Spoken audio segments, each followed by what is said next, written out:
Okay, now that I have the basic small cylinder, I'm ready to do something called a pull. And the pull is done with one hand on the inside, so I'm right-handed, so I'm going to use my right hand on the outside with my wheel spinning counterclockwise. And I'm going to push at the base, and I'm going to support on the inside with this hand, and I'm basically going to try to pull up my hands together.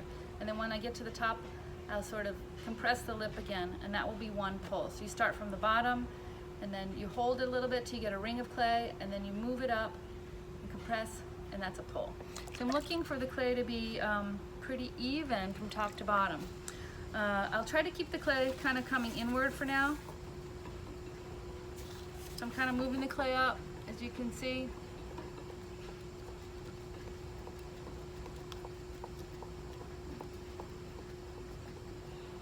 And I want to keep the lip a little bit thicker. I don't want it to get too thin. All right, so I have a little more clay here at the base. I'm going to do this a few times till I can get a cylinder that's about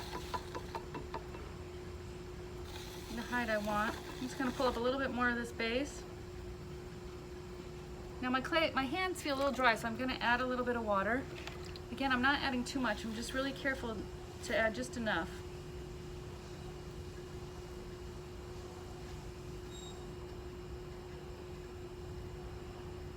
All right. Just going to kind of pinch that lip, and I'm thinking about tapering this lip. I'm tapering it slightly from the inside out toward the outside. It's a little bit thicker. I'll probably end up thinning it a little bit here, but I do want it to be soft and kind of inviting. If you have a chamois tool, you can use that gently across the lip, and I'll see about getting more for everybody. But I sometimes will just take the inside of my finger and drop it over the lip like that, and it's kind of a nice way to soften it without too much trouble. Of course, I've lost my sponge now somewhere here. Maybe it's in the bucket. No? Okay. All right, so I'm going to do this one more time, and this time I'm going to begin to shape it. So now I have a cylinder that's kind of coming out a little bit. I think what I'm going to do is I'm going to bring the clay out, and then bring it in, and then bring it out, and then up again. So I'm going to have kind of an hourglass shape. And make sure I get the extra weight off the base, and now I'm going to push the clay out. As you can see, I'm stretching by pushing out more with my inside hand. And now I'll bring my outside hand in.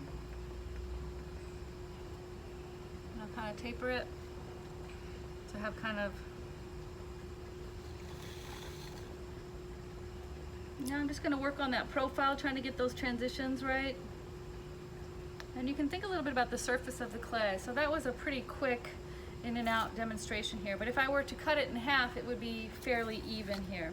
Now before I cut it off the wheel, there are a couple things that I want to do. I want to take the water out of the inside with my sponge, which I seem to have misplaced somewhere. I guess it probably ended up in my toolbox, which is under the camera right now, so I'm just going to leave it for the moment. And then I also want to take a little bit of the extra clay off the base. Now you have to be careful with this knife because it's so sharp that sometimes it really will cut underneath and cause a lot of clay to kind of spin up on the bottom. So you just want to gently kind of pull some of that clay off. All right, and then take the water out of the inside with your sponge. Keep the wheel moving. Basically, you don't want to touch the clay if your wheel is not moving because you won't touch it evenly.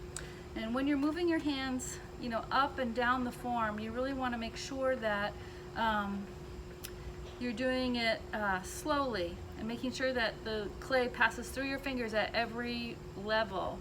So I'm moving my hands up more slowly. If you do it too quickly, you'll throw it off center and you'll get kind of spirals. So I'm going to kind of stop the wheel here, and I'm going to show you if I cut it open how it'll be fairly. Well, let me go ahead and cut it off first. So when you're ready to cut the piece off, you want to push down with your wire tool, and you kind of wrap it around your fingers like dental floss, and then push down with your thumbs. Sometimes I'll throw a little bit of water on the wheel head, and that will cause it to kind of hydroplane. And then I can cut it. And if it's super soft, you might need to cut it twice, but I always pull it, and then I can push at the base, like just touching it with my thumbs a little tiny bit, and it'll slide right off. And I can slide it into my hand here. Let's see, maybe I can do it over here so you can see it. I can slide it into my hand and catch it, and then I can pick it up and put it on my board. Now, what I'm looking for is for the clay to be fairly even, but once the piece is leather hard, I will turn it over and I will cut a foot into the bottom, and I'll show you how to do that in the next video. So you would probably want to get yourself a little wear board, the little wooden boards that are on the sides of underneath the tables. You can use a bat if you want to, and just stack up the pieces that you make on there, and then I'll show you how to wrap them up in another video. So I'm going to cut it open here so you can just see. If I were to show you what the profile looks like, it's fairly even, and that's kind of what you're after. There's a little bit more thickness at the base here, and I will trim that away when the piece is leather hard, and I will cut a foot into it. Okay,